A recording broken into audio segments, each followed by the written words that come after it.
So 36% of Indigenous respondents compared to 25% of non-Indigenous respondents had said that the pandemic had a, quote, strong or moderate impact on their ability to pay for essentials, including like rent, bills, food.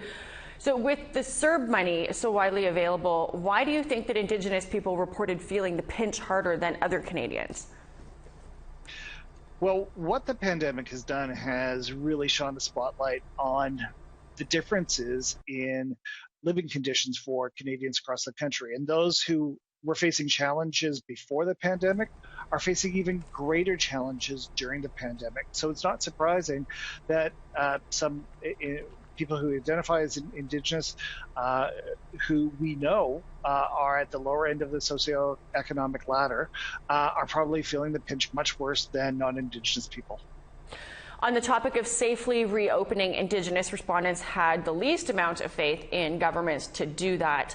50% of Indigenous people compared to 62% of non-Indigenous people felt that the governments would do that wisely. I guess it's not surprising that we don't trust governments, but I guess who should be responsible for making decisions about reopening then?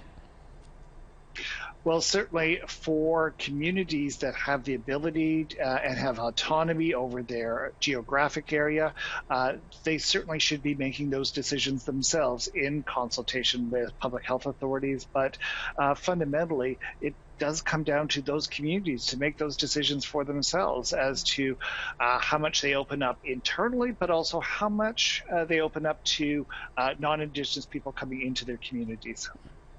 So what else in this StatsCan poll struck you? Interestingly, it was not surprising. I think that there's too many reasons why Indigenous people don't necessarily trust government or public health authorities.